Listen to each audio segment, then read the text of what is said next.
What if I told you that one of England's most powerful kings was so sexually depraved that his own noblemen revolted, not just because of taxes, but because he was sleeping with their wives and daughters? What if this same king starved a woman and her teenage son to death in a dungeon, personally murdered his own nephew, was cursed by the Pope himself, and died so miserably that even his enemies didn't bother to mourn him? This isn't fiction. This isn't a Netflix drama. This is the real, documented, gut-wrenching history of King John of England, a man so vile, so twisted, and so spectacularly evil that in over 800 years, not a single English monarch has dared name their son John again. Today, we're pulling back the curtain on everything your history teacher was too uncomfortable to tell you. And trust me, once you hear what this man actually did, you won't be able to look at the Magna Carta the same way ever again. Stay with me, because this story only gets darker. Born on Christmas Eve, 1166, John was the youngest son of King Henry II and the formidable Eleanor of Aquitaine. He had 3 older brothers, all of them more impressive, more beloved, and more destined for greatness than him. His nickname, John Lackland, because his father had literally nothing left to give him. The lands, the titles, the glory. It had all been divided among his brothers before John even had a chance. But John had something his brothers didn't, a cold, calculating ambition that would make him dangerous. When his famous brother, Richard the Lionheart, went off on the Third Crusade, John didn't pray for his safe return. He schemed to steal the throne. He made secret deals with the King of France, Philip II, essentially offering to betray his own brother for power. Richard came back. He forgave John, which honestly says more about Richard's character than John's. But when Richard died in 1199 from a crossbow wound, the throne fell to John. England had no idea what was coming. Here's where history gets deeply uncomfortable and deeply fascinating. King John was, by all contemporary accounts, a man of insatiable, predatory appetite. Medieval chroniclers, men who worked for the church and had every reason to be diplomatic, described him in language that left nothing to the imagination. John's first marriage was to Isabella of Gloucester. Convenient, political, loveless. He had it annulled the moment he became king, discarding her like she was furniture he no longer needed. Then came his second wife, Isabella of Angoulême. And this is where the story turns truly dark. Isabella was, depending on the source, between 9 and 12 years old when John married her in 1200. He was 32. Even by medieval standards, contemporaries found the speed and obsession with which John pursued her disturbing. He was reportedly so infatuated that he neglected royal duties, spending mornings in bed while his empire crumbled around him.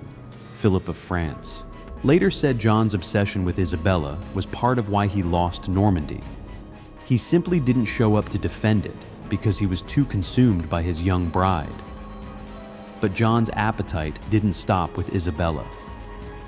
Roger of Wendover, one of the most important chroniclers of the era, documented accusations that King John regularly seduced, and in some cases, coerced, the wives and daughters of his own noblemen. This wasn't gossip. These were formal grievances. The barons of England weren't just angry about taxes and power.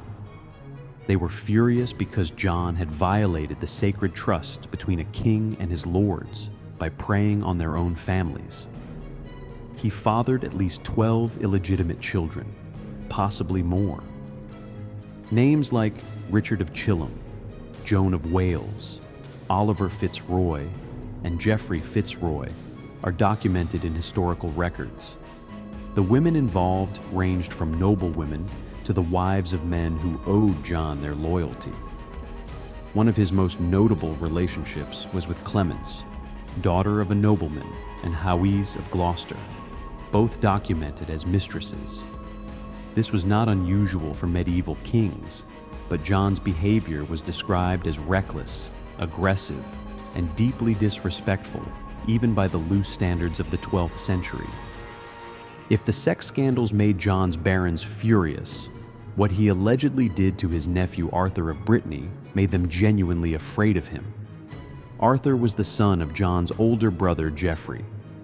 By some interpretations of succession, Arthur had a stronger claim to the throne than John, and John knew it.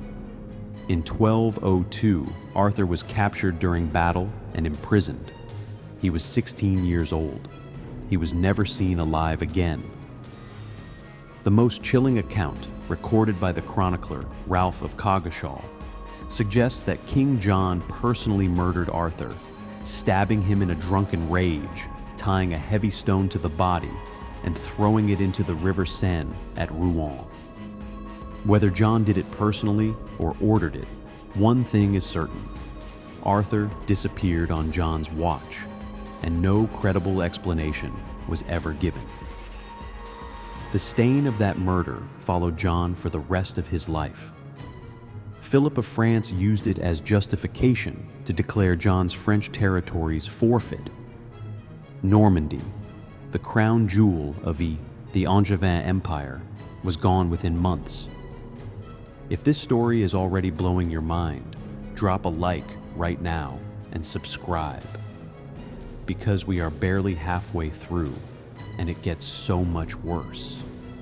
Perhaps the single most disturbing act of John's reign involves a woman named Maud de Braos and her son William. Her husband, William de Braos, was one of John's most powerful barons, a man who had loyally served the crown. But de Braos made a catastrophic mistake. When John demanded his sons as hostages, a common medieval practice used to ensure loyalty, Maud reportedly refused, saying, and these words are recorded in historical sources, that she would not hand her children over to a man who had murdered his own nephew. John never forgot that. He turned on the de Braos family with the full fury of royal vengeance. William de Braos fled to France, but Maud and her son William were captured. They were locked in the dungeons of Windsor Castle or Corfe Castle, accounts differ, and deliberately starved. When the cell was finally opened, the accounts are harrowing. Maud was found dead. Her son William was found dead beside her. And some versions of the chronicle report that in her final desperate hours, Maud had tried to eat her son's cheeks. This wasn't warfare. This wasn't politics. This was personal cruelty. A king using starvation as punishment against a woman who dared speak the truth. By 1208, John had made an enemy of the most powerful institution in the medieval world, the Catholic Church. His dispute with Pope Innocent III over who should be Archbishop of Canterbury resulted in all of England being placed under an interdict. Churches were closed, sacraments were forbidden, the dead couldn't receive last rites. And in 1209, John himself was formally excommunicated. To a medieval population, this was catastrophic. Their king was damned by God. The barons had had enough. In 1215, they rose in rebellion and forced John to sign the Magna Carta at Runnymede, a document that, for the first time in English history, placed the king under the rule of law.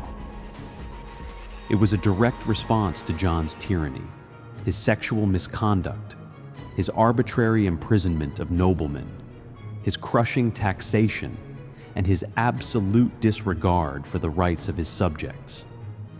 John signed it, then immediately wrote to the Pope asking him to annul it. He had zero intention of honoring it. the barons, invited Prince Louis of France to invade England. The country collapsed into civil war. In October 1216, King John was traveling through the fens of East Anglia, fleeing from his own barons and French invaders. He made the catastrophic decision to try and cross the Wash, a tidal estuary, with his baggage train. The tide came in. His treasury, his crown jewels, his royal regalia, all of it was swallowed by the sea. Days later, John was dead, likely from dysentery, possibly worsened by the stress and excess of his own lifestyle. He was 49 years old. The chronicler Matthew Paris wrote that hell itself was made fouler by his presence. No great battle was fought for him. No noble gave a famous eulogy. England moved on, relieved. King John is a reminder that power without conscience is the most dangerous force in human history. He had everything: wealth, authority, the loyalty of a kingdom, and he burned it all down through cruelty, lust, and paranoia. The Magna Carta, one of the most important documents in the history of human rights, exists because one man was so terrible that people had no other choice but to create it. History isn't always the story of great men doing great things. Sometimes it's the story of broken men doing monstrous things, and the world being forced to build something better in response. If you made it this far, you're exactly the kind of person this channel is made for. Hit that subscribe button, because every week we go deeper into the darkest, most scandalous, most untold corners of history. And share this video, because this is the kind of history that deserves to be talked about. The next video is already waiting for you, and trust me, it's just as dark.